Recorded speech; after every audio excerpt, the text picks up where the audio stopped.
데이비드 첸이 이웃집에서 큰 목소리를 처음 들었을 때 그는 그쪽으로 고개조차 돌리지 않았다. 그냥 텔레비전의 하키 경기 볼륨을 높이고 거기서 무슨 일이 일어나고 있는지 생각하지 않으려 했다. 마크와 클로이는 이미 몇 달째 옆집에 살고 있었고 때때로 그들 사이에 다툼이 있었지만 특별한 것은 아니었다. 하지만 이번에는 달랐다. 목소리가 더 크고 날카로워졌고 몇 분 후 데이비드는 클로이의 비명을 분명히 들었다. 너무나 날카로워서 그는 불편해졌다. 비명 직후 가구가 떨어지는 것 같은 강한 충격음이 들렸다. 잠시 그는 얼어붙었다. 상황이 통제 불능 상태가 되고 있는 것이 분명했지만 데이비드는 개입하지 말아야 한다고 자신을 설득했다. 그는 텔레비전을 더 크게 켜서 불안을 가라앉히고 경기로 돌아가려 했다. 다음 몇 시간 동안 이웃집의 소음은 커졌다가 작아졌다가 했다. 데이비드는 이미 진정하기 시작했고 모든 것이 점차 저절로 해결되고 있다고 판단했다. 하지만 자정 무렵 그는 다시 클로이의 목소리를 들었다. 짧고 날카로우며 중간에 끊겼다. 그리고 나서 절대적인 침묵이 찾아왔는데 그것이 그 전의 모든 소리보다 더 불안하게 느껴졌다. 뭔가 심각한 일이 일어났다는 것을 깨달은 데이비드는 텔레비전 소리를 끄고 전화기를 들어 911에 전화를 걸었다. 그는 아직 자신의 전화가 마크와 클로이의 집에서 그날 밤의 진실한 이야기를 밝혀낼 수사의 첫 번째 단계가 될 것이라는 것을 몰랐다. 그날 저녁 전까지 마크와 클로이는 가장 평범한 행복한 커플처럼 보였다. 적어도 이웃들은 그렇게 말했다. 현장에 도착한 경찰관들도 처음에는 밖에서 완벽해 보이는 집에서 어떻게 그렇게 시끄러운 스캔들이 일어날 수 있었는지 이해할 수 없었다. 마크와 클로이가 2022년 8월에 아스펜 우주로 처음 이사 왔을 때 그들은 빠르게 지역 주민들 사이에서 화제가 되었다. 젊은 커플, 그는 28살, 그녀는 26살. 마크는 최근 좋은 주문을 받기 시작한 유망한 건축가였고 클로이는 지역 결혼식과 행사를 자주 장식하는 꽃집 주인이었다. 이웃들에게 그들은 모든 것이 잘 되어 있는 사람들처럼 보였다. 번영, 경력, 얼굴의 아름다운 미소. 매일 아침 마크는 미소를 지으며 이웃들에게 인사하며 조깅을 나갔고 클로이는 보통 집 앞 정원을 가꾸었고 때로는 특별한 이유 없이 이웃들에게 꽃다발을 선물하기도 했다. 거리 반대편의 한 가족은 나중에 수사관들에게 그들이 서로에게 약간 짜증을 내는 것조차 본 적이 없다고 설명했다. 모든 것이 너무나 평온하고 조화로워서 일부 이웃들은 심지어 가벼운 질투를 느꼈다. 1년도 안 되어 커플이 구입한 집은 빠르게 거리에서 가장 잘 관리된 집 중 하나가 되었다. 마크는 직접 뒷마당을 설계했고 클로이는 정원사 대회를 준비하는 것처럼 앞마당에 꽃을 심었다. 하지만 이 깔끔한 외관 뒤에는 완전히 다른 현실이 숨겨져 있었다. 나중에 경찰은 그들의 공동생활의 다른 면을 보여주는 문서를 찾을 것이다.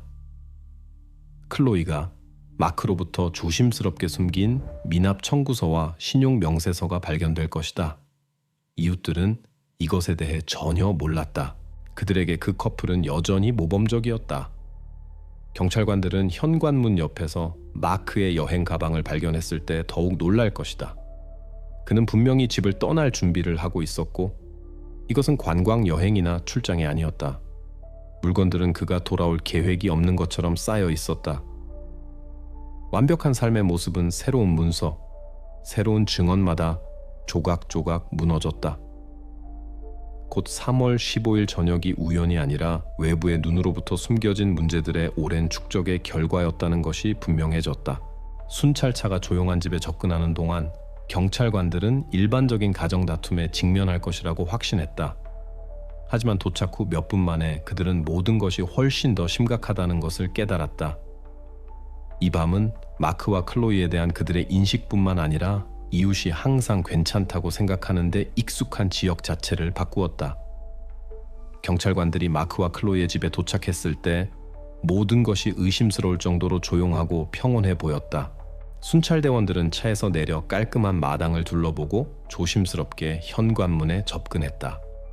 문은 닫혀 있었지만 제퍼슨 경관이 가볍게 밀자 저항 없이 안쪽으로 활짝 열렸다. 즉시 그 뒤에 완전히 다른 광경이 숨겨져 있었다는 것이 분명해졌다. 이웃들이 결코 보지 못했고 상상조차 할 수 없었던 것. 경찰의 눈에 먼저 띈 것은 현관과 거실의 무질서였다. 뒤집힌 커피 테이블, 흩어진 잡지와 장식품, 떨어진 탁상 램프. 여기서 심각한 투쟁이나 싸움이 있었다는 인상을 받았다. 하지만 경찰관들이 1층을 검사하는 동안 가장 중요한 일이 위층, 집의 2층에서 일어났다는 것이 분명해졌다. 계단을 올라가서 제퍼슨 경관이 처음으로 침실로 통하는 열린 문을 보았다. 바닥에 침대 옆에 마크가 있었다. 그는 움직이지 않고 누워 있었고 경찰관들의 간단한 시선만으로도 그를 도울 수 없다는 것을 알 수 있었다. 나중에 공식 결론에서 법의학 전문가들은 확인할 것이다. 마크는 20개 이상의 칼 상처를 입었다. 수사관들은 마크가 누워있던 곳 주변에 남자가 자신을 방어하려는 시도를 나타내는 많은 작은 세부 사항이 있었다는 것을 조심스럽게 기록했다. 뒤집힌 의자, 찢어진 옷과 흩어진 개인 물품 몇 개. 동시에 1층에서 다른 경찰관 샌더스가 클로이를 발견했다. 그녀는 거실 구석바닥에 벽에 기대어 앉아 있었고 명백한 쇼크 징후가 있었다. 그녀의 팔과 어깨에는 이미 마른 작고 표면적인 베인 상처가 있었다. 그녀는 혼란스러워 보였지만 경찰관이 그녀에게 다가가자마자 즉시 말하기 시작했다. 그녀의 목소리에서 공황이 느껴졌지만 말은 명확하게 들렸다.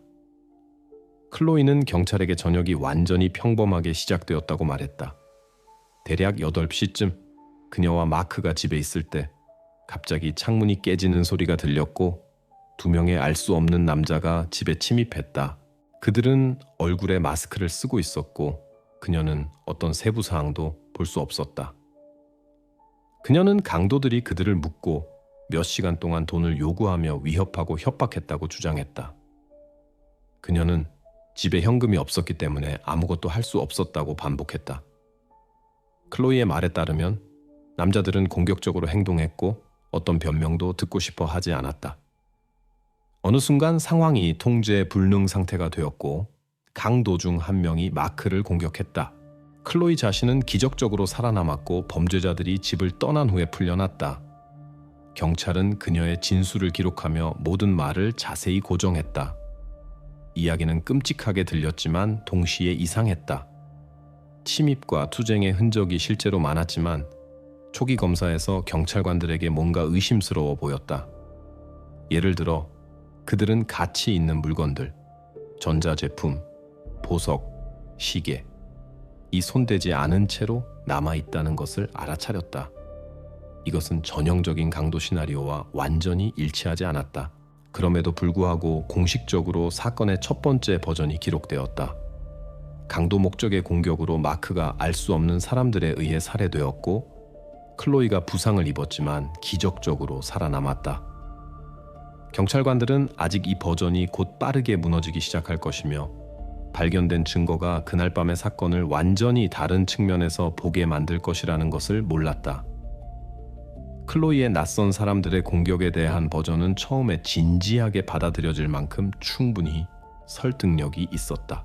그러나 순찰대 후 1시간 뒤에 현장에 도착한 형사들은 즉시 여기서 뭔가 맞지 않는다고 느꼈다. 그런 경우에 가장 먼저 주목하는 것은 침입의 흔적과 공격자들이 남긴 가능한 증거이다. 바로 이것을 범죄 수사관들이 가장 먼저 확인하기 시작했다. 마이클 터너 형사의 지휘 아래 범죄 수사관 팀이 집을 철저히 조사했다. 그들은 1층의 현관문과 창문을 철저히 확인하며 침입의 흔적을 찾으려 했다. 문은 손상되지 않았고 자물쇠는 제대로 작동했으며 이것은 즉시 경찰관들에게 의심을 불러일으켰다. 클로이의 말에 따르면 공격자들은 정확히 거실 창문을 통해 침입했다고 했다. 그런 경우라면 명백한 침입의 흔적이 남아 있어야 했다. 범죄 수사관들이 창문을 더 자세히 조사하기 시작했을 때 그들의 주의는 정문 왼쪽에 깨진 창문에 끌렸다. 경찰관들은 창틀과 창턱을 지문, 신발 자국 및 악의적인 손님들이 남겼을 수 있는 흔적을 찾아 철저히 확인했다. 그러나 놀랍게도 낯선 지문이 발견되지 않았다. 틀에도, 깨진 유리 조각에도. 이것은 클로이의 진술에 대한 첫 번째 심각한 의문을 제기했다. 그녀의 말에 따르면 남자들이 집에서 약 4시간을 보냈다고 했는데, 그렇다면 적어도 어떤 흔적은 남아 있어야 했다. 범죄 수사관들은 수색 범위를 확대하기로 결정하고 창문 주변 영역을 조사하기 시작했다. 이 순간 집의 외부 둘레를 조사하던 전문가가 즉시 터너 형사에게 보고한 중요한 세부 사항을 발견했다. 깨진 유리 조각들이 외부 충격이 있었을 때처럼 거실 안에 있지 않고 반대로 밖에, 집 앞에 잘 관리된 잔디밭에 있었다. 범죄학 전문가 마이클 루이스는 이 중요한 발견을 기록하고 여러 사진을 찍었다. 손상 패턴을 철저히 연구한 후 그는 명확한 결론을 내렸다. 충격은 실내에서 가해졌다. 이것은 창문이 밖에서 범죄자들이 아니라 이미 집 안에 있던 누군가에 의해 깨졌다는 것을 의미했다. 이 발견은 수사의 방향을 근본적으로 바꾸었다. 클로이가 설명한 전체 시나리오가 의심을 받게 되었다. 범죄 수사관들은 다시 한번 둘레를 확인했지만 외부인의 존재를 나타내는 가장 작은 징후도 찾지 못했다. 땅에 신발 자국도, 창턱에 장갑이나 옷의 흔적도 없었다. 터너는 범죄 수사관의 보고를 귀에 깊게 듣고 조용히 주위를 둘러보았다. 그의 시선은 또 다른 이상한 사실을 포착했다. 거실 안에 비싼 장비, 컴퓨터, 명백히 눈에 띄는 몇 가지 귀중한 인테리어 물건이 있었다. 이 모든 것이 완전히 손대지 않은 채로 남아 있었는데 클로이는 범죄자들이 돈을 요구하고 공격적으로 행동했다고 주장했다. 경찰은 유일한 증인의 말에서 기대했던 것과는 완전히 다른 상황에 직면했다는 것을 이해하기 시작했다. 그들은 다시 한번 이미 다른 시각으로 사건 현장을 조사하고 모든 세부 사항을 기록하고 비교하기 시작했다. 조각이 밖에 있는 깨진 창문 자체가 이제 단순한 증거가 아니라 클로이의 버전에서 주요 모순으로 보였다. 터너 형사는 자신 앞에 훨씬 더 복잡한 과제가 놓여 있다는 것을 깨달았다. 비극의 순간에 분명히 집에 있었던 여성이 왜 명백한 사실과 일치하지 않는 진술을 하는지 이해하는 것. 한 가지는 분명했다. 클로이의 이야기는 수사 시작 후 첫 몇 시간 만에 무너지기 시작했다. 그리고 안에서 깨진 창문은 3월 15일 밤 조용한 아스펜 우즈 교회에서 실제로 무슨 일이 일어났는지에 대한 진실을 밝히는 길의 첫 번째 단계가 되었다. 낯선 사람들의 공격에 대한 클로이의 버전이 무너지기 시작했을 때 형사들은 멈춰서 상황을 재고해야 했다. 그런 경우에 수사는 명확하게 확립된 방법론에 따라 행동한다. 먼저 침입 가능성을 확인하고 사실이 이것을 확인하지 않으면 경찰관들은 이미 안에 있던 사람들에게 주의를 돌린다. 바로 그런 시나리오가 지금 마크와 클로이의 집에서 전개되고 있었는데 언뜻 보기에는 외부 개입으로 인한 비극처럼 보였다. 이전까지 경찰관들에 의해 오직 증인으로만 인식되었던 클로이가 수사관들의 시선이 처음으로 향한 사람이 되었다. 문제는 그녀가 순찰대원들과의 첫 대화에서 어떻게 행동했는지가 아니라 그녀의 이야기가 발견된 증거와 명백히 모순된다는 것이었다. 현장에서 외부인에게 속할 수 있는 흔적이 하나도 발견되지 않았다. 신발 자국도 문 손잡이와 가구의 지문도 없었다. 이것은 이상하고 의심스러워 보였는데 특히 그녀가 2명의 낯선 사람이 집에 오랫동안 있었다고 주장한 후였다. 마이클 터너 형사는 동료들에게 집을 다시 한번 철저히 조사하라는 지시를 내렸다. 범죄 수사관들은 가장 사소한 흔적도 감지할 수 있는 특수 장비를 사용했다. 그리고 다시 결과는 제로였다.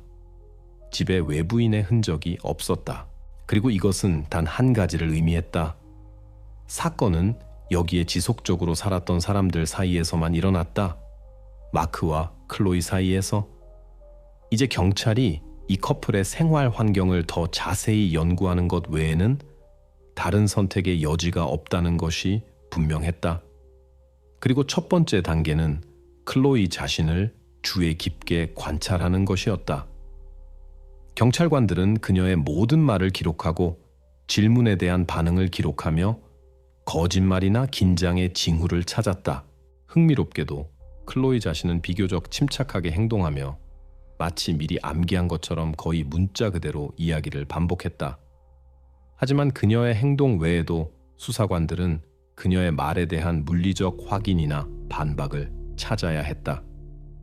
그리고 바로 이 순간 경찰관 중 한 명이 중요한 발견을 했다.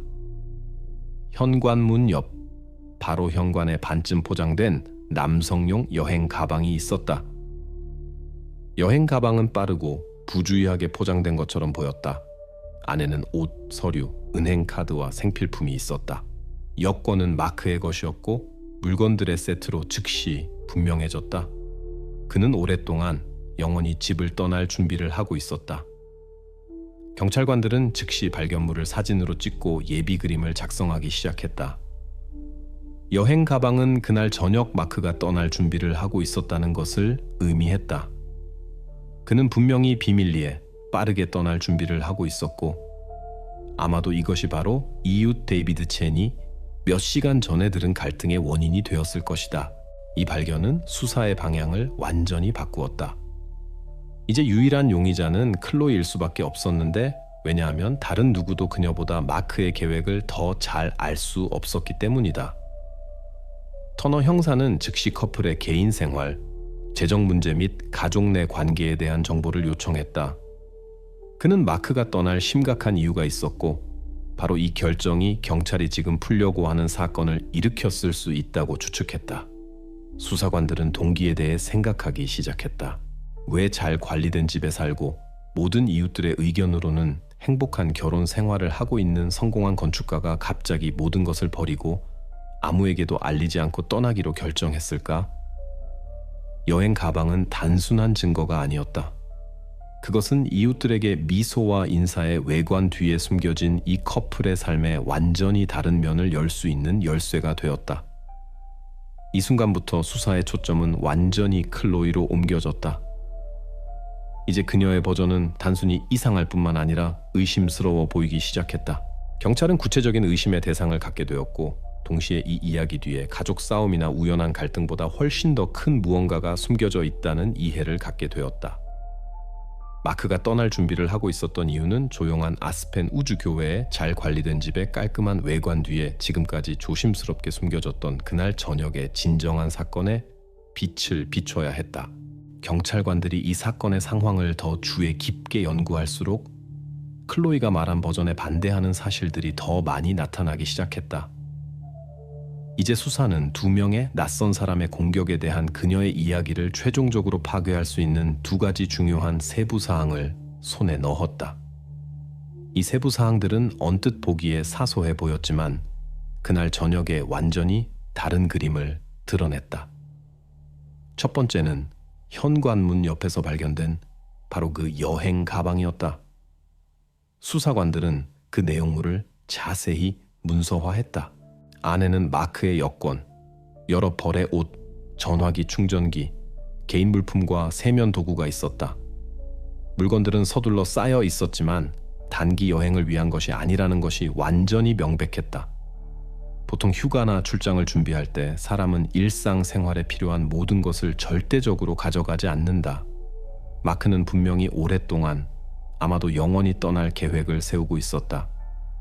형사들은 즉시 모든 물건을 주의 깊게 조사하기 시작했다. 여권과 은행 카드는 최종 출발을 준비할 때 보통 가져가는 물건들이다. 또한 안에서 몇 가지 중요한 서류와 현금을 찾았는데 이것들은 일반적인 짧은 출장에는 필요하지 않았을 것이다. 이 여행 가방은 경찰관들에게 명확하게 말하고 있었다. 마크는 단순히 떠날 준비를 하고 있던 것이 아니라 행복에 필요한 모든 것이 있는 것처럼 보였던 이 집에서 멀리 떨어져 새로운 삶을 시작할 준비를 하고 있었다. 이제 마크의 출발 동기가 명백해졌고 경찰관들은 두 번째 중요한 세부 사항으로 눈을 돌렸다. 클로이의 부상의 성격.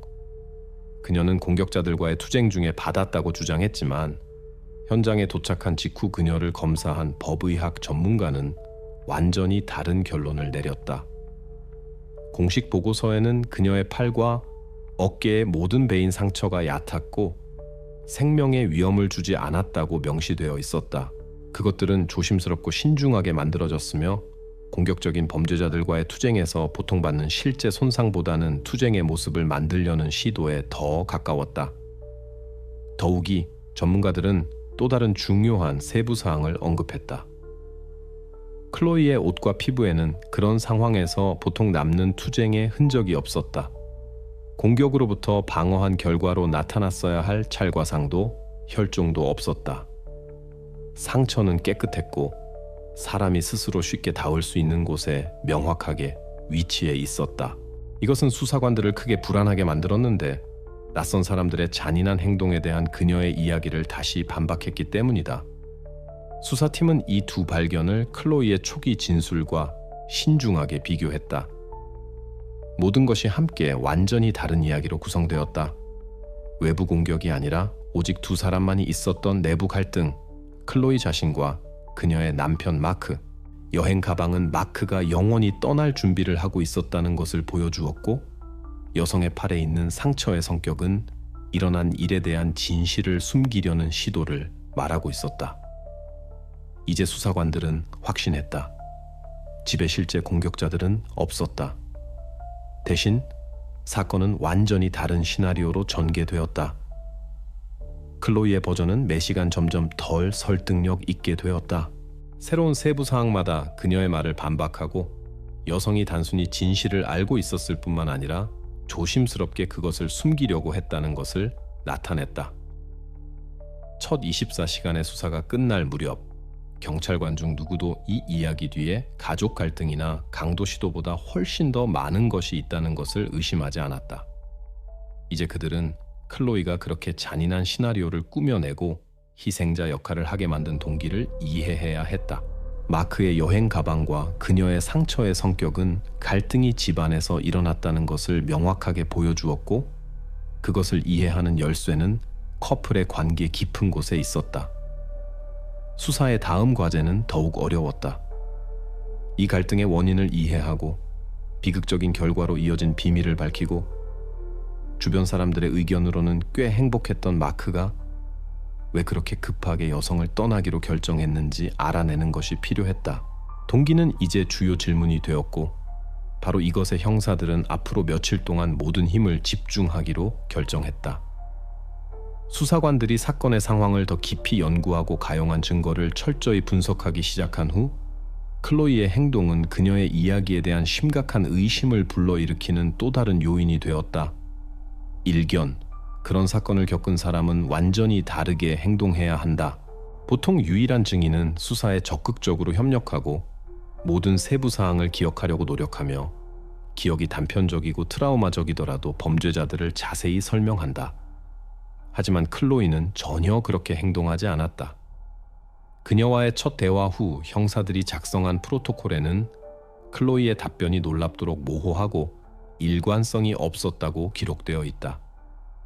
그녀는 끊임없이 세부 사항에서 혼란스러워했다.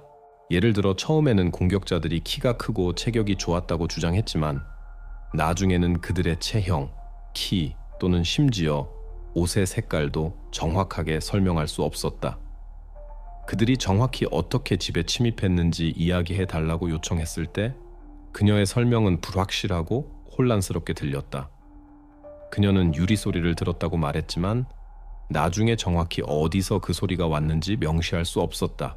형사들은 또한 프로토콜에서 공격자들의 행동을 자세히 설명해 달라는 요청에 클로이가 일반적인 문구로 답하거나 이미 말한 것을 거의 문자 그대로 반복하기 시작했다고 언급했는데 마치 미리 준비된 텍스트를 기억하려고 노력하는 것처럼 클로이의 감정 상태도 불안정했지만 유사한 사건의 피해자들에게서 보통 나타나는 것과는 완전히 달랐다.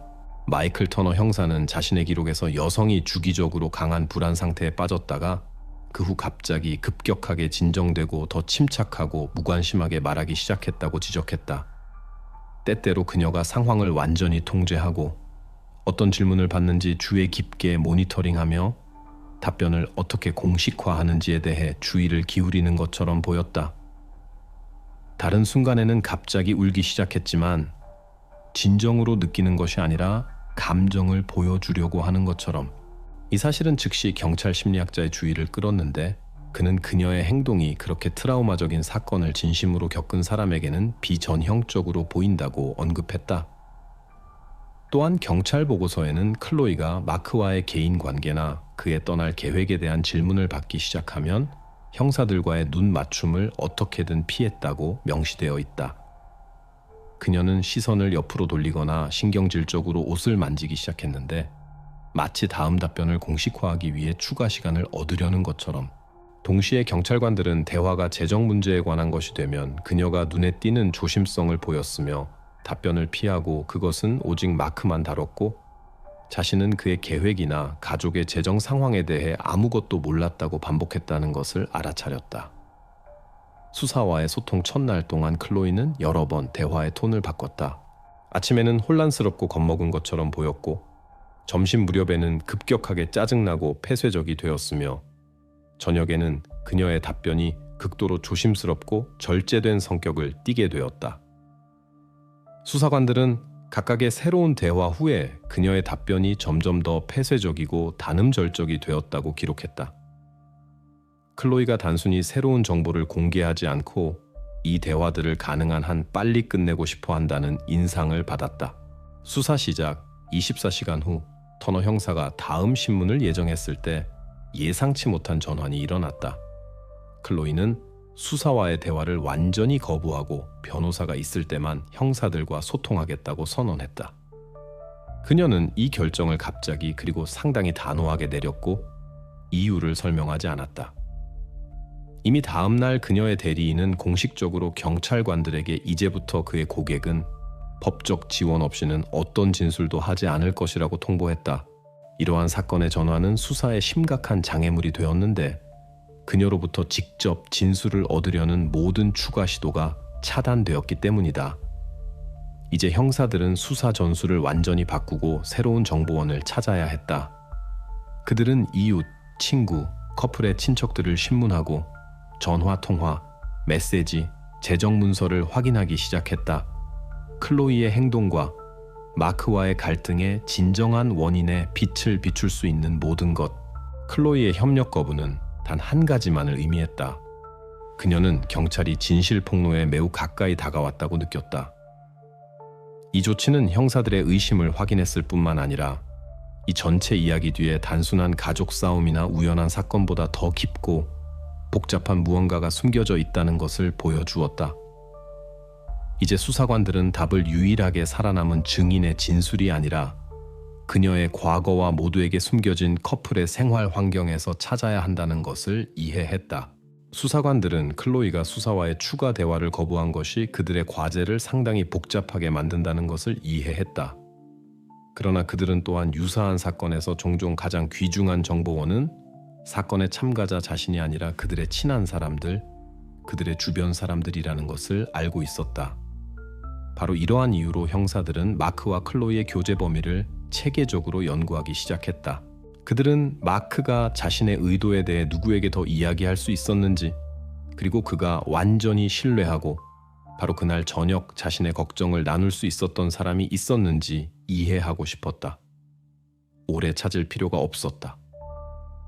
사건 이틀 후 마크의 여동생 엠마가 경찰과 연락을 취했다. 그녀의 수사 참여는 진정한 돌파구가 되었다. 바로 그녀의 진술이 매우 중요해서 사건의 진행을 거의 완전히 바꾸고 수사관들이 일어난 일을 완전히 다른 각도에서 보게 만들었다. 엠마는 자발적으로 경찰서에 와서 즉시 마이클 터너 형사와의 대화에 동의했다. 대화 중에 그녀는 눈에 띄게 동요되어 있었고 몇 번 멈춰서 생각을 정리하려고 했지만 그럼에도 불구하고 그날의 가장 중요한 세부사항을 밝히는 상세하고 일관된 진술을 했다. 그녀의 말에 따르면 3월 15일 저녁 대략 7시 반쯤 마크가 예기치 않게 그녀에게 전화했다. 그녀는 오빠의 목소리로 즉시 뭔가 심각한 일이 일어났다고 느꼈다. 엠마는 형사들에게 사건에서 가장 중요한 증거가 된 그의 말을 전달했다. 마크는 여동생에게 클로이가 숨긴 은행 명세서와 신용계좌를 완전히 우연히 발견했다고 알렸다. 이 문서들은 클로이가 이미 오랫동안 그로부터 막대한 빚을 숨기고 있었다는 것을 명확하게 보여주었다. 수만 달러에 대한 이야기였다. 그는 동요되고 짜증난 소리를 냈고 엠마는 경찰에게 오빠가 동시에 그렇게 화나고 낙담한 것을 전에 들어본 적이 없다고 말했다. 엠마의 말에 따르면 마크는 그녀에게 그런 거짓말에 완전히 충격을 받았고 더 이상 속임수를 참을 수 없으며 즉시 클로이를 떠나기로 결심했다고 말했다. 그는 바로 그날 저녁짐을 싸서 집을 영원히 떠나겠다고 단호하게 마음먹었다. 엠마는 오빠를 진정시키려 했고 성급한 결정을 내리지 말라고 부탁했지만 마크는 단호했다. 대화를 마무리하면서 그는 나중에 상황을 이해하는 데 핵심이 된 문구를 말했다. 나는 더 이상 그렇게 쉽고 오랫동안 나를 속인 사람과 살 수 없어. 나는 오늘 바로 떠나고 클로이가 이것을 평온하게 받아들일지 확신할 수 없어. 여동생은 마크의 이 말을 문자 그대로 기억했고 터너 형사는 자신의 기록에서 이 세부 사항을 특별히 강조했다. 수사에 있어서 이것은 진정한 전환점이었는데 이제 엠마의 말이 문 옆에서 발견된 여행 가방을 마크의 떠날 동기와 직접 연결시켰기 때문이다. 여행 가방은 우연한 세부 사항이기를 멈췄고 이제 일어난 일에 완전하고 일관된 그림의 일부가 되었다. 명백히 마크는 정말로 떠날 준비를 하고 있었고 출발은 그들의 관계에서 심각하고 장기적인 문제에 의해 결정되었다. 엠마와의 대화 후 형사들은 그전까지 단순히 전체 그림의 일부였던 클로이의 모든 은행 계좌와 신용 보고서를 다시 한번 확인했다. 문서들은 마크의 말을 확인했다. 클로이는 실제로 큰 재정적 문제가 있었다. 그녀는 대출을 받고 남편으로부터 진실한 상황을 숨겼으며 이전 빚을 새로운 대출로 갚았다. 그런 금융 피라미드는 언제든지 무너질 수 있었고 마크가 우연히 문서를 발견했을 때 바로 그 순간이 찾아왔다. 이제 집에서 일어난 일의 그림은 완전히 다르게 구성되기 시작했다. 마크와 클로이 사이의 갈등의 원인이 우연한 싸움이 아니라 외부인의 갑작스러운 공격도 아니라 점차 축적되어 임계점에 도달한 장기적인 거짓말이었다는 것이 분명해졌다. 그리고 마크가 진실을 발견했을 때 그에게 그것은 한 가지를 의미했다. 클로이와의 즉각적이고 최종적인 이별. 수사관들은 여동생과의 이 대화 후 마크가 즉시 짐을 싸기 시작했다고 확신했다. 문 옆의 여행 가방이 이 사건 버전을 완전히 확인했다. 이제 클로이가 이 결정에 어떻게 반응했는지, 그리고 그날 저녁 그녀가 정확히 어떤 행동을 취했는지만 이해하면 되었다. 수사는 더 이상 의심의 여지가 없었다. 클로이는 남편이 떠날 준비를 하고 있다는 것을 정확히 알고 있었고 매우 가능성이 높게 그들 사이에 이 결정을 근거로 한 심한 갈등이 발생했다. 엠마의 진술은 경찰에게 가장 중요한 증거가 되었는데 이제 이전에 발견된 모든 세부 사항이 그녀의 이야기와 완전히 일치했기 때문이다. 수사관들은 더 이상 우연한 공격이나 강도를 일어난 일에 가능한 동기로 고려하지 않았다. 이제 그들의 관심은 완전히 가족 갈등과 커플의 개인 관계로 옮겨졌다. 바로 그 안에 3월 15일 집에서 일어난 일의 동기가 숨겨져 있었다. 이제 형사들은 마크가 클로이에게 떠나기로 한 결정을 알린 후 구체적으로 무슨 일이 일어났는지 알아내야 했다. 엠마의 진술은 갈등의 원인과 동기에 대한 수사의 모든 의심을 최종적으로 제거했다. 이제 그들의 과제는 집안의 사건들을 조각조각 복원하고 남편의 말에 대한 클로이의 반응을 이해하며 가족 드라마가 어떻게 모두가 이제 조심스럽고 신중하게 이야기하려고 하는 그런 극단적인 지점에 도달할 수 있었는지 알아내는 것이었다. 형사들이 마크와 클로이 사이에서 감정적인 측면에서 무슨 일이 일어났는지 이해하려고 하는 동안 범죄 수사관들은 질문의 실질적인 측면에 착수했다. 그들의 과제는 명확하게 정의되었다. 물리적 증거의 도움으로 증인 진술을 확인하거나 반박하는 것. 사람들의 말은 오도할 수 있고 기억은 속일 수 있지만 과학은 거의 항상 명확하고 명백한 답을 준다. 수사팀은 맨눈으로는 볼 수 없는 가장 사소한 흔적까지 감지할 수 있는 특수 화학 수단을 사용하여 집에 추가 범죄학 전문 검사를 요청했다. 그런 경우에는 보통 루미노를 사용한다. 갈등 후 남은 숨겨진 흔적을 밝히는 물질. 전문가들은 바닥, 벽, 가구, 문 손잡이를 처리했다. 문자 그대로 집의 모든 제곱 센티미터를 처리하여 일어난 일에 완전한 그림을 복원했다. 이 분석의 결과는 놀라웠다. 먼저 범죄 수사관들은 거실에서 투쟁의 흔적을 발견했다. 이 흔적들은 신중하게 기록되었고 이 방에서의 사건들이 점진적으로 전개되었음을 보여주었다. 수사관들은 마크와 클로이가 방을 이동한 명확한 그림을 보았다. 갈등은 소파와 커피 테이블 근처에서 시작되어 점차 방의 출구, 계단, 그리고 더 나아가 부엌으로 이동했다.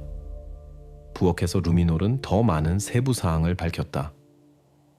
거기서 갈등이 이 장소에서 상당히 강화되었다는 것을 말하는 숨겨진 흔적이 발견되었다. 바닥과 부엌 가구에서 참가자 중 한 명이 자신을 방어하려 했고 다른 한 명은 분명히 그를 막으려 했다는 것을 말하는 얼룩이 발견되었다. 전문가들은 각 흔적을 주의 깊게 조사하고 흥미로운 세부 사항을 발견했다. 흔적의 일부는 방을 떠나려는 사람의 행동에 명확하게 해당했고 다른 부분은 다른 사람을 방 안에 붙잡으려는 사람의 행동에 해당했다. 이것은 갈등 참가자 중 한 명이 떠나고 싶어 했고 다른 한 명은 그것을 방해하고 싶어 했다는 버전과 일치했다.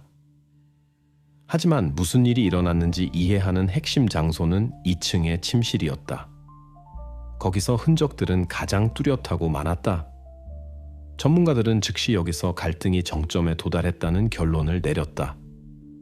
바닥과 가구의 흔적으로 마크가 구석으로 몰렸고 모든 힘으로 추가 충돌을 피하려 했다는 것이 명백했다. 그가 떠나려는 시도는 성공하지 못했고 이것은 발견된 얼룩과 흔적의 위치의 성격으로 확인되었다. 게다가 범죄 수사관들은 거실의 소파 아래에서 발견된 칼을 신중하게 조사했다. 이 칼은 중심 증거가 되었는데 바로 그 위에서 마크와 클로이 두 사람의 지문이 발견되었기 때문이다. 지문 검사는 명확하게 확인했다. 칼은 둘 다의 손에 있었고 전문가들은 그들이 서로 직접적인 근접거리에 있으면서 동시에 그것을 잡고 있었다고 결정했다. 이것은 그들 사이에 이 물체를 위한 적극적인 투쟁이 진행되었다는 것을 의미했다. 더욱이 범죄 수사관들은 보고서에서 칼의 지문의 성격과 위치가 이 투쟁이 단기간이 아니었다는 것을 명확하게 증언한다고 지적했다. 지문들은 번져 있었고 서로 겹쳐져 있었는데 이것은 바로 장기간의 충돌의 특징적이다. 이 사실은 클로이가 그렇게 끈질기게 반복했던 외부인의 갑작스러운 공격 버전에 대한 결정적인 농어가 되었다. 전문가들은 결론에서 명확하게 언급했다. 칼을 위한 투쟁에는 오직 두 사람만이 참여했고 둘 다 이 집의 거주자였다. 클로이의 의류 품목에 대한 추가 검사도 또 다른 흥미로운 세부 사항을 밝혔다. 그녀가 알 수 없는 사람들의 공격의 결과라고 설명한 흔적들은 실제로 너무 정돈되어 있고 부자연스러웠다. 그것들은 실제 충돌보다는 투쟁을 연출하려는 시도에 더 해당했다. 이것은 클로이가 실제로 일어나지 않은 사건의 모습을 인위적으로 만들려 했다는 경찰관들의 의심을 다시 한번 확인했다. 보고서 끝에서 범죄 수사관들은 명백한 결론을 내렸다. 수집된 모든 증거는 집 안의 갈등이 오직 내부적이었다는 것을 확인한다. 투쟁에 외부인은 참여하지 않았다. 혈흔과 지문의 성격, 그것들의 순서와 위치는 어떤 이유로 심각한 대결에 들어간 서로를 잘 아는 두 사람 사이의 장기간 충돌에 대해 말하고 있었다. 이제 클로이의 공격 버전이 현실과 일치하지 않는다는 것에 대한 의심의 여지가 전혀 남지 않았다. 과학적 데이터는 그날 저녁 부부 사이에 심각하고 장기간의 싸움이 일어났으며 그 원인이 마크가 아내의 재정 문제와 빚에 대해 알게 된 후 아내를 떠나기로 한 결정이었다는 것을 명확하게 보여주었다. 문 옆의 여행 가방과 마크 여동생의 진술은 검사 결과와 완벽하게 일치했다. 형사들은 이제 과학적 확인을 가지고 있으므로 주요한 것에 집중할 수 있다는 것을 이해했다. 남편이 떠나려는 의도의 클로이가 그렇게 공격적으로 반응하게 만든 것이 정확히 무엇인지 알아내는 것. 수사의 다음 단계는 이 질문에 대한 답을 찾고 그날 저녁에 비극적인 결과로 이어진 상황을 완전히 밝히기 위해 커플의 개인 생활, 재정 문서 및 개인 서신을 연구하는 데 전념되었다. 마크와 클로이의 집에서의 갈등이 복잡한 재정 상황의 결과였다는 것을 이해하면서 형사들은 내부 원인만으로 제한할 수 없었고 절대적으로 모든 가능한 버전을 확인해야 했다. 그런 사건들에는 간단한 답이 없다. 수사는 클로이의 상황과 그녀의 수많은 빚과 관련이 있을 수 있는 가장 작은 세부 사항이나 다른 잠재적 참가자도 놓치지 않았는지 확인할 필요가 있었다. 이 목적으로 수사팀은 재정문서, 은행 명세서 및 클로이의 개인 서신 연구에 자세히 몰두했다. 형사들의 의심은 거의 즉시 확인되었다. 여성은 실제로 극도로 어려운 재정 상황에 있었다. 클로이가 지난 2년 동안 축적한 빚은 단순히 컸을 뿐만 아니라 점차 통제 불능 상태가 되고 있었다. 형사들이 그녀의 서신에 더 깊이 파고들수록 클로이가 마크로부터 자신의 문제를 숨기려는 시도가 얼마나 절망적이었는지 더 분명한 그림이 되었다. 하지만 수사관들이 수집하던 모든 이 정보 중에서 예상치 못하게 새롭고 불안한 사실이 떠올랐다. 클로이의 메신저 중 하나에서 큰 금액의 돈을 반환할 것을 요구하는 알 수 없는 사람과의 서신이 발견되었다. 메시지들은 명백한 위협의 성격을 가지고 있었고 공격적인 방식으로 쓰여 있었다. 익명의 채권자는 클로이에게 끈질기게 그녀의 빚을 상기시켰고 개인적인 문제로 위협하며 돈이 제때 반환되지 않으면 심각한 결과를 약속했다. 이 사람은 단순히 지불을 요구하는 것이 아니었다. 그는 그녀와 그녀의 가까운 사람들에게 신체적 결과를 명백하게 암시했다. 마이클 터너 형사와 그의 동료들은 이 메시지들을 진지하게 받아들일 의무가 있었다. 현장에서 발견된 클로이의 진술과 물리적 증거의 명백한 모순에도 불구하고 그런 위협은 무시될 수 없었다. 수사관들은 이 사람의 신원을 빠르게 알아내기 시작했다. 서신에 표시된 전화번호 덕분에 경찰은 이 메시지들의 추정 발신자를 꽤 빠르게 찾아냈다. 그는 높은 이자로 사적 대출을 전문으로 하는 작은 금융기관의 소유주인 로버트 밀러라는 사람으로 밝혀졌다. 경찰관들은 밀러에 대한 24시간 감시를 설정하고 동시에 그의 전기, 교제 범위 및 범죄 환경과의 가능한 연결을 연구했다. 형사들이 더 많은 정보를 수집할수록 밀러가 실제로 클로이나 그녀의 가족에게 압력을 가할 동기를 가질 수 있다는 버전이 더 그럴듯해 보였다. 그는 이미 여러 번 공격적인 빚 추심 방법으로 인해 소환되었고 심지어 다른 고객들로부터 여러 불만을 받았다. 그러나 수사관들은 밀러를 공식적으로 신문하고 구금하기 위해서는 단순히 서신과 전기보다 더 강력한 근거가 필요했다. 경찰관들은 비극의 밤 그의 이동을 확인하기 위한 허가를 받았고 또한 의료 기록 및 기타 중요한 데이터에 대한 접근을 요청했다. 마크와 클로이의 집에서 사건이 일어난 날과 시간에 그의 정확한 위치를 확립하는 것이 극도로 필요했다. 형사들이 확인의 공식 결과를 받았을 때 버전은 빠르게 무너지기 시작했다.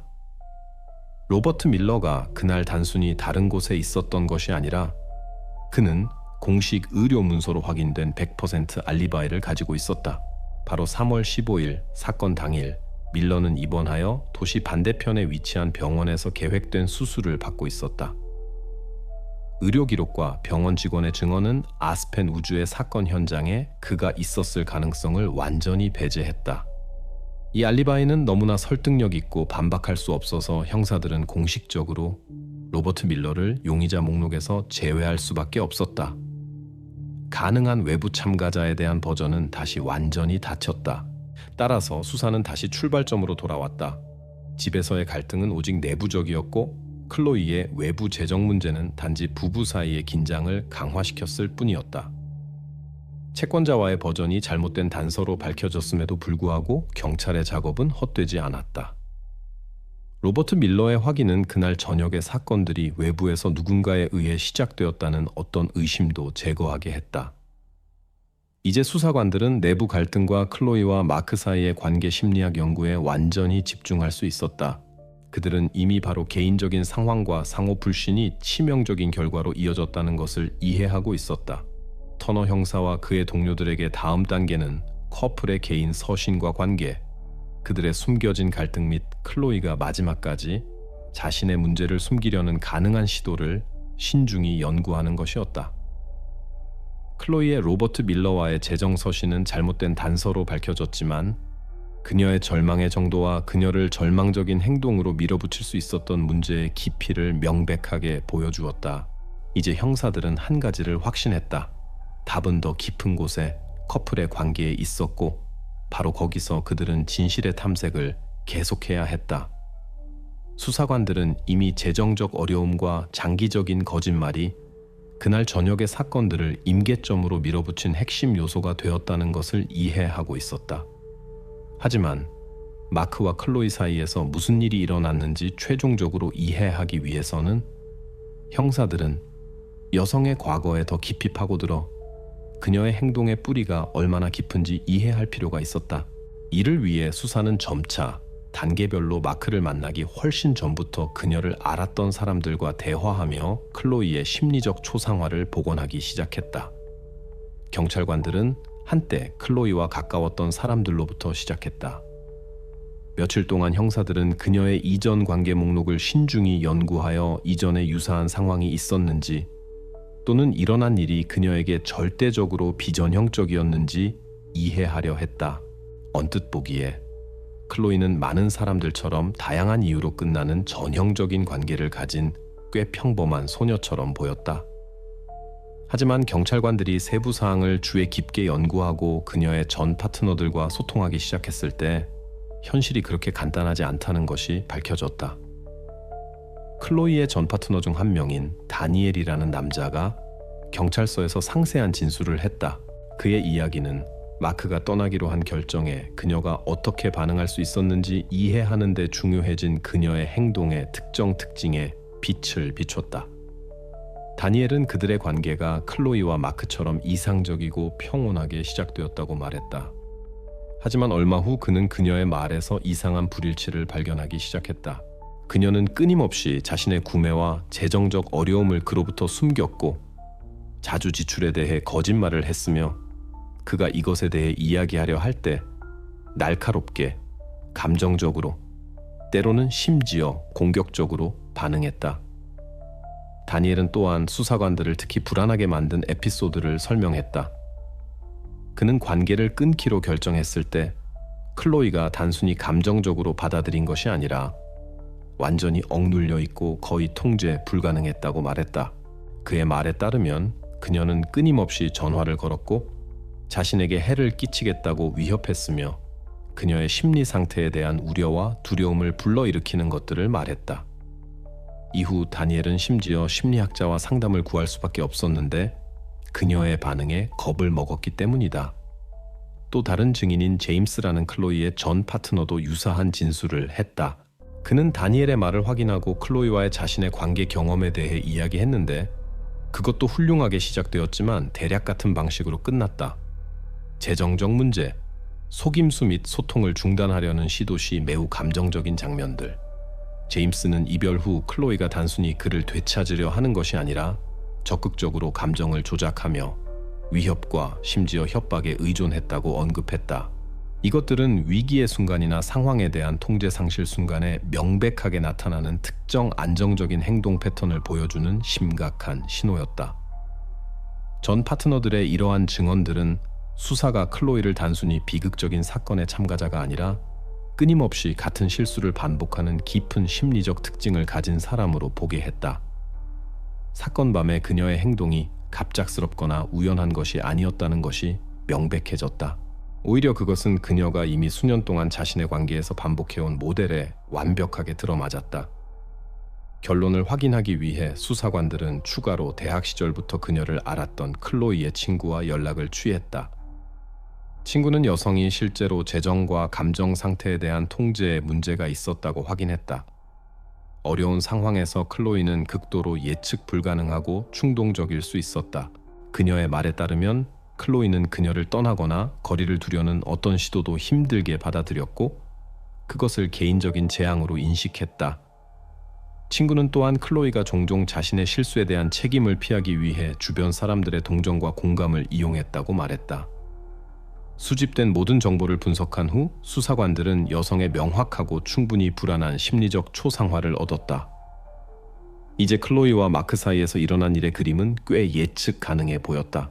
마크가 숨겨진 빚에 대해 알게 되고 떠나기로 결정했을 때 클로이에게 그것은 단순히 개인적인 드라마가 아니라 그녀가 이미 반복적으로 경험한 깊이 뿌리박힌 시나리오의 또 다른 반복이었다. 유사한 상황은 그녀에게 단순히 두려움이나 분노가 아니라 통제 불가능한 행동으로 이어질 수 있는 진정한 공황을 일으켰다. 수사에 참여한 심리학자의 결론은 그러한 행동 패턴을 가진 사람에게 가까운 사람의 떠남은 재앙적이고 절대적으로 받아들일 수 없는 것으로 인식된다는 것을 확인했다. 심리학자는 축적된 빚과 남편으로부터 그것들을 끊임없이 숨길 필요성이 내부 긴장을 강화시켰을 뿐이며 그녀를 충동적이고 위험한 행동으로 유발할 수 있었다고 별도로 언급했다. 따라서 클로이의 과거를 신중히 연구한 결과 수사는 그녀의 동기에 대한 충분히 설득력 있고 완전한 그림을 형성했다. 이제 마크가 떠나기로 한 결정에 대한 그녀의 반응이 우연이 아니라 이미 오랫동안 그녀의 삶에서 형성되어 온 반복되는 이야기의 또 다른 에피소드였다는 것이 완전히 분명해졌다. 수사관들은 이미 바로 이 축적된 내부 긴장과 상황에 대처할 수 없음이 그날 저녁에 비극적인 사건들로 이어졌다는 것을 의심하지 않았다. 사건은 절대적으로 다른 색조를 띠게 되었다. 우연한 감정의 폭발이 아니라 클로이가 아마도 이미 자신의 생각과 행동에서 여러 번 겪었던 길고 고통스러운 주기의 종말. 이제 형사들 앞에는 새로운 과제가 놓여 있었다. 이러한 심리적 세부 사항을 구체적인 물리적 증거와 연결하여 일어난 일에 대한 클로이의 최종 관련성을 증명하는 것. 수사가 충분한 증거를 수집했을 때 마이클 터너 형사는 클로이와 그녀의 변호사를 두 번째 공식 신문에 초대했다. 이것은 며칠 동안 신중하게 준비한 결정적인 만남이었다. 경찰서의 작은 사무실에는 켜진 녹음기의 소리와 형사가 자신 앞 책상 위에 주에 깊게 펼치고 있던 서류들의 가벼운 바스락거리는 소리만으로 깨지는 긴장된 침묵이 있었다. 클로이는 수사관 맞은편에 앉아 있었고 그녀 옆에는 터너의 모든 움직임을 주에 깊게 따라보는 침착한 중년 남자인 그녀의 변호사가 있었다. 클로이는 긴장해 보였고 그녀의 시선은 마치 미리 무엇을 들어야 할지 이해하려는 것처럼 신경질적으로 방을 배회했다. 터너는 대화를 시작하기를 서두르지 않았고 그녀에게 다가오는 순간의 무게를 느낄 시간을 주었다. 몇 분 후 그는 침착하게 말하기 시작했다. 형사의 목소리는 공격성 없이 고르게 들렸지만 상황을 완전히 통제하는 사람의 자신감이 느껴졌다.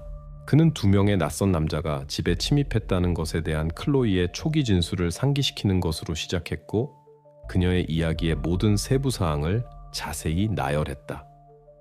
클로이는 자신의 말을 확인했지만 이전보다 훨씬 덜 확신하는 모습으로 때때로 마치 그의 암시를 기다리는 것처럼 변호사를 쳐다봤다. 이후 터너는 자신 앞에 폴더를 열고 클로이에게 거실에 깨진 창문 사진을 보여주었다. 그는 침착하고 체계적으로 범죄 수사관들이 유리가 안에서 깨졌다는 사실을 명백하게 확립했다고 설명했다. 그는 그녀의 반응을 주의 깊게 관찰했지만 클로이는 아무 말도 하지 않았다. 단지 약간 시선을 돌리고 깊은 숨을 들이쉬었는데 명백히 자신의 긴장을 숨기려 했다. 변호사는 자신의 노트에 빠르게 무언가를 적었지만 소리내어 아무것도 말하지 않았다. 그런 다음 형사는 다음 증거로 넘어갔다. 현관문 옆에 있던 반쯤 쌓인 마크의 여행 가방.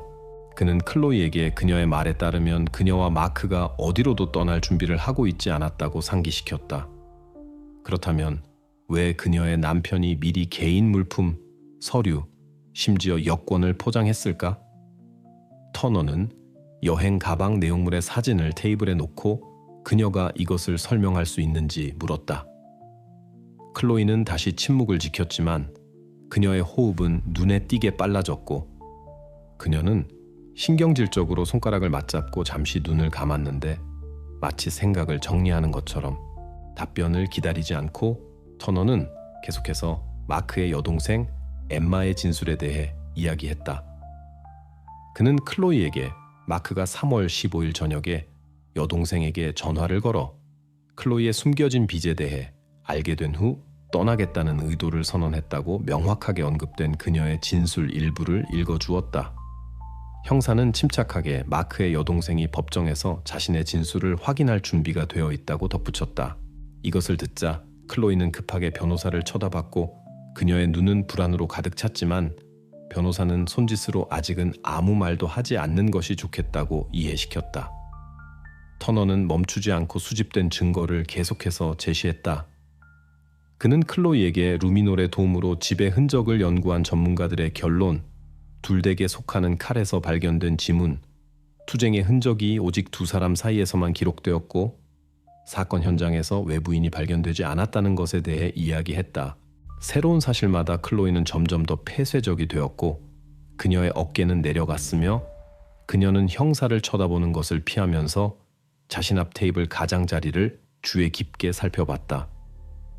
터너 형사는 작은 휴지를 취하며 그녀가 증거의 전체 양을 인식할 수 있도록 했다.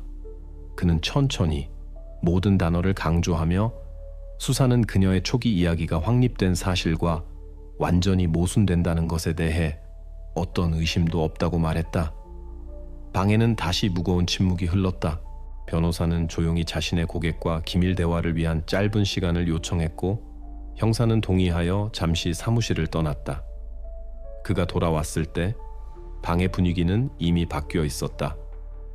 클로이는 똑바로 앉아 있었고 그녀의 시선은 아래로 향해 있었으며 얼굴은 눈에 띄게 창백해졌지만 이제 그녀의 눈에는 공황이 아니라 마치 마침내 자신을 위한 어떤 중요한 결정을 내린 것처럼 어떤 결연함이 읽혔다. 변호사가 신호를 주었고 형사는 신문 녹음을 재개했다. 터너가 자신의 말에 무엇을 추가하고 싶은지에 대한 질문에 클로이는 예상치 못하게 침착하고 고른 목소리로 말하기 시작했다. 그녀는 이제 자신의 진술을 바꾸고 실제로 무슨 일이 있었는지에 대해 이야기할 준비가 되었다고 선언했다. 깊은 한숨과 함께 그녀는 강도에 대한 이야기가 공황 상태에서 자신을 보호하려는 시도로 생각해낸 허구였다고 알렸다. 대신 클로이는 새로운 버전을 이야기했는데 그가 떠나는 것을 막으려 했을 때 마크가 먼저 싸움을 시작하고 갑자기 그녀를 공격했다고 주장했다. 그녀는 그 순간 그의 반응에 겁을 먹었고 그녀의 행동은 단지 자신을 보호하려는 시도였으며 그에게 해를 끼칠 계획은 없었고 단지 상황을 통제할 수 없었다고 확신에 차서 설명했다. 터너는 조용히 그녀의 이야기를 들으며 모든 말을 신중하게 기록했다. 이제 클로이의 버전은 근본적으로 바뀌었고 그녀의 선언이 사실상 비극적 사건에 대한 관련성의 인정이었지만 그녀는 오직 정당방위 목적으로 행동했다고 주장했다. 그녀의 이야기가 끝난 후 형사는 침착하게 녹음기를 끄고 신문이 종료되었다고 발표했다. 클로이와 그녀의 변호사는 사무실을 나갔고 수사관들은 사건의 새로운 전환과 함께 남겨졌다. 이제 형사들 앞에는 완전히 새로운 과제가 놓여 있었다. 클로이가 제시한 정당방위 버전을 확인하고 그것이 진실일 수 있는지 아니면 자신의 죄를 완전히 인정하는 것을 피하려는 마지막 시도였는지 판단하는 것. 클로이가 오직 자신의 보호를 위해서만 행동했다고 주장하며 일어난 일의 새로운 버전을 표현한 후 형사들은 다시 전문가들에게 의뢰해야 했다. 이제 수사관들은 이 수사 단계의 가장 주요한 질문에 대한 명확하고 과학적으로 확인된 답을 찾아야 했다. 집에서의 사건들이 정말로 정당방위로 해석될 수 있었는지 아니면 이것이 클로이가 책임을 피하려는 또 다른 시도였는지 이를 위해 갈등의 두 참가자 모두의 부상의 성격을 신중히 연구하고 비교해야 하는 추가 법의학 검사가 지정되었다. 전문가들은 일어난 일의 정확한 그림을 확립하기 위해 각각의 상처, 각각의 긁힌 자국과 손상을 주의 깊고 자세히 분석했다. 바로 이 분석이 최종적으로 모든 점에 점을 찍어야 했다. 법의학 검사 결과가 마이클 터너 형사의 책상에 도착했을 때 이제 수사의 손에 클로이의 새로운 이야기를 완전히 파괴하는 최종적이고 반박할 수 없는 증거가 있다는 것이 분명해졌다. 전문가들의 보고서는 마크와 클로이에게서 발견된 손상의 성격을 자세히 설명했다.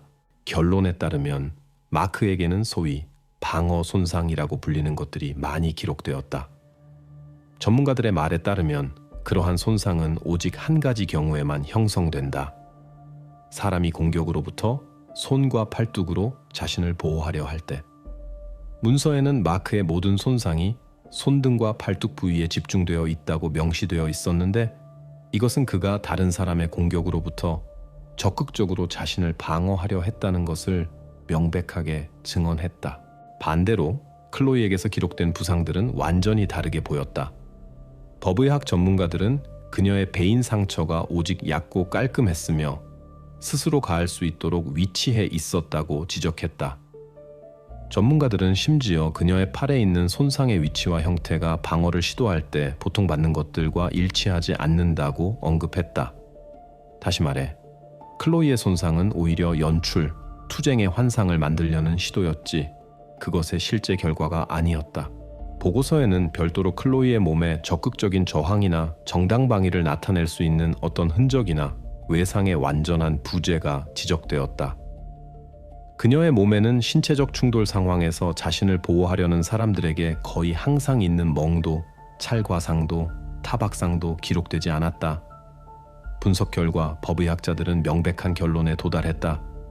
클로이의 부상의 성격과 위치는 정당방위에 대한 그녀의 새로운 버전과 완전히 모순되었다. 형사들에게 이 보고서는 전체 수사 동안 가장 강력한 증거가 되었다. 이제 그들은 그날 저녁 누가 정확히 공격자였고 누가 자신을 방어하려 했는지를 명확하게 나타내는 반박할 수 없는 과학적 증거를 가지고 있었다. 범죄 수사관들의 보고서는 문자 그대로 낯선 사람들의 침입에 대한 첫 번째 버전에서부터 남편의 공격으로부터의 강요된 방어에 대한 새로운 버전에 이르기까지 클로이의 모든 주장을 파괴했다. 터너 형사가 클로이의 변호사에게 이러한 결과를 알렸을 때 용의자의 방어 전략은 사실상 눈앞에서 무너졌다. 변호사는 명백히 상황의 심각성을 이해했고 더 이상 전문가들의 결론에 대해 논평하거나 이의를 제기하지 않았다. 클로이도 침묵을 지켰고 마치 이제 더 이상 할 말이 없다는 것을 이해하는 것처럼 수사관들의 눈을 쳐다보는 것을 피했다. 따라서 법의학 검사는 클로이가 단순히 갈등에 참여한 것이 아니라 바로 그녀가 공격을 시작하고 남편에 대한 적극적인 공격 행동을 취한 쪽이었다는 형사들의 의심을 최종적으로 확인했다. 이전에 수집된 모든 증거는 전문가들의 새로운 결론과 완벽하게 맞아떨어져 일어난 일의 완전한 그림을 형성했다. 수사관들은 정당방위에 대한 버전이 행해진 행위에 대한 책임을 피하려는 클로이의 또 다른 시도였다는 명확한 이해를 얻었다. 이제 형사들 앞에는 단 하나의 과제만 남아 있었다. 이 사실을 공식적으로 기록하고 공식 고발을 제시하기 위해 검색에 모든 증거를 전달하는 것. 손에 이 보고서를 가지고 수사관들은 클로이의 유죄에 대한 질문이 더 이상 의심의 여지가 없으며 법원이 사건 심리를 시작할 수 있도록 최종 문서를 준비하는 것만 남았다고 확신했다. 마지막 증거들이 신중히 연구되고 문서화된 후 사건은 추가 수사가 무의미해지는 지점에 도달했다.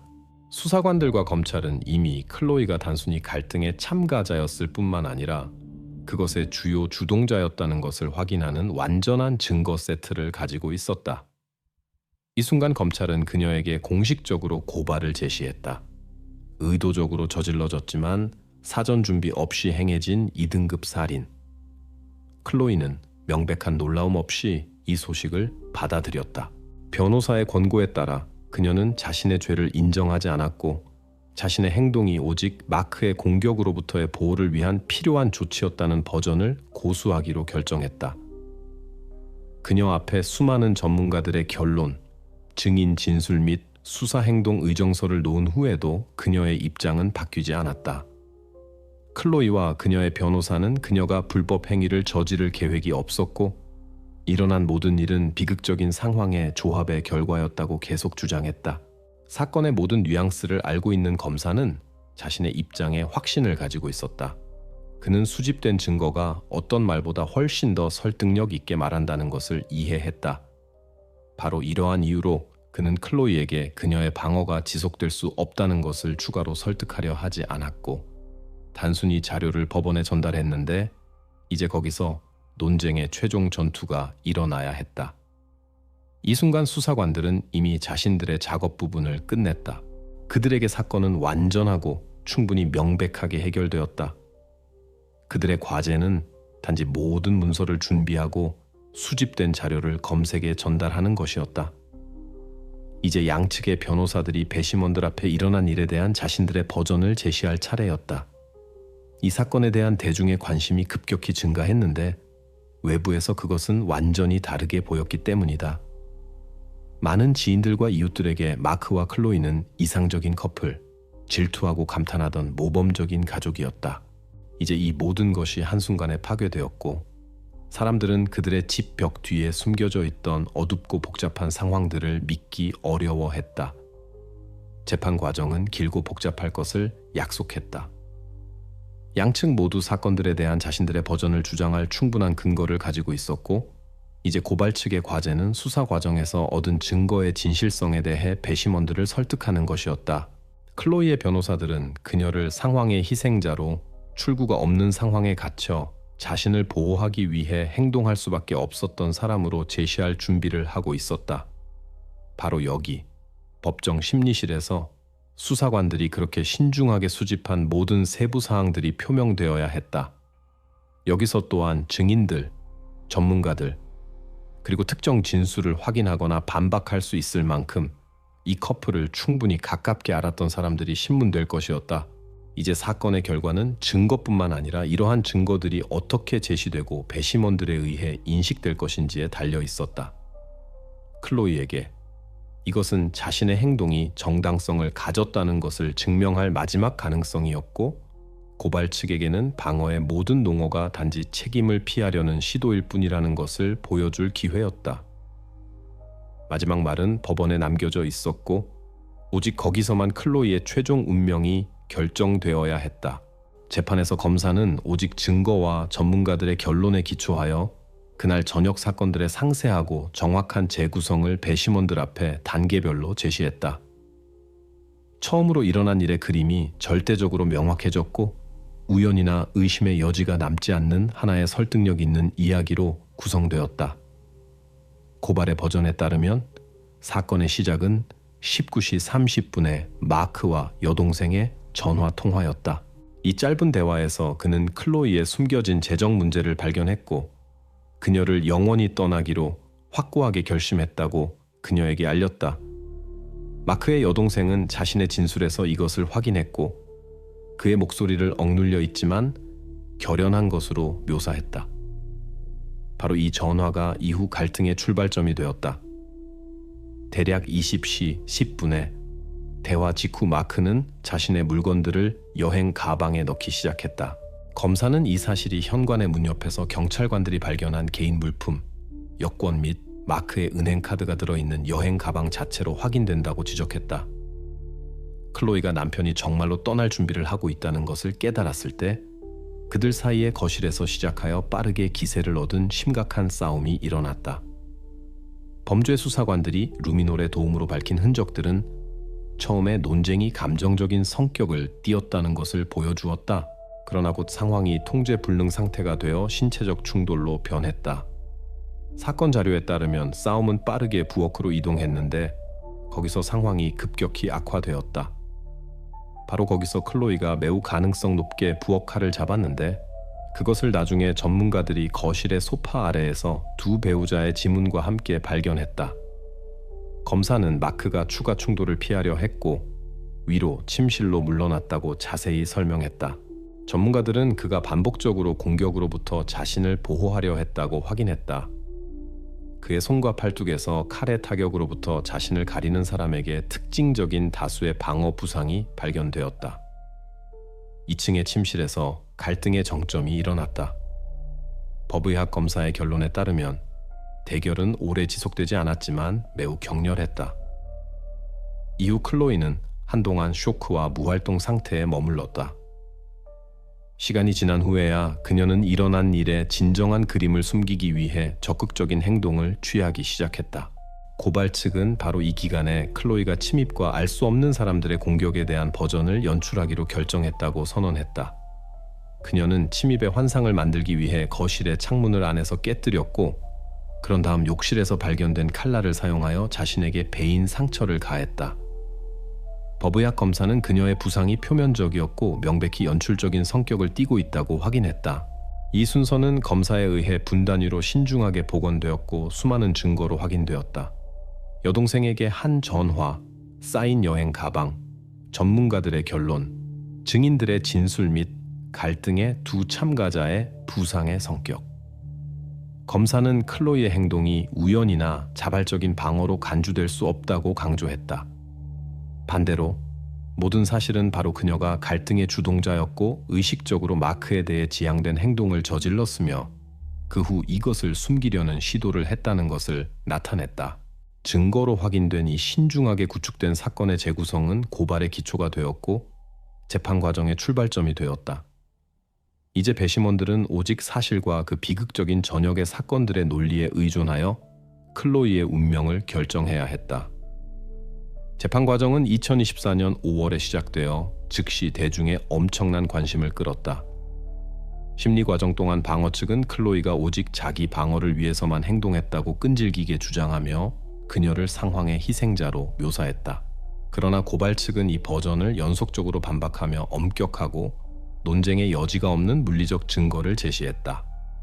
전문가들의 결론, 부상의 성격, 증인들의 진술 및 강도 연출의 세부 사항.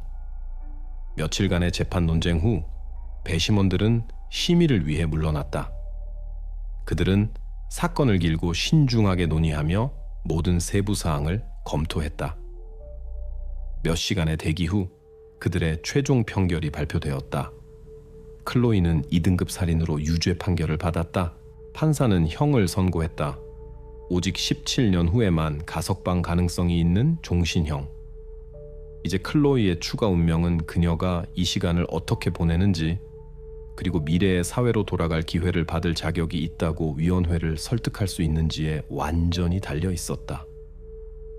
판사가 자신의 판결을 발표한 후 마크와 클로이의 이야기는 논리적 결론에 도달한 것처럼 보였다. 한때 이상적인 삶과 성공한 젊은 가족의 상징이었던 조용한 아스펜 우주교회의 집은 곧 매물로 나왔다. 새 주인들은 그 벽 안에서 일어난 비극적인 사건들의 모든 흔적을 지우려고 서둘러 수리를 했다. 클로이는 현재 엘버타의 교정시설에서 법원이 선고한 형을 복역하고 있다. 그녀의 삶은 근본적으로 바뀌었고 이제 그녀의 모든 존재는 감옥 생활의 일상으로 축소되었다. 한편 커플의 이웃들과 지인들은 점차 익숙한 생활 방식으로 돌아갔고 가능한 한 이 이야기를 적게 기억하려 노력했다. 하지만 최종 판결에도 불구하고 일부 세부 사항들은 답이 없이 남았다. 아무도 그 마지막 4시간 동안 그들 사이에서 정확히 어떤 말들이 오갔는지, 그리고 무엇이 정확히 사건들을 돌이킬 수 없게 만든 마지막 방울이었는지 결코 알 수 없을 것이다. 이러한 세부 사항들은 영원히 숨겨진 채로 남을 것이며 오직 한 사람에게만 알려져 있을 것이다. 이제 침묵 속에서 창살 뒤에 그것들을 간직하고 있는 사람,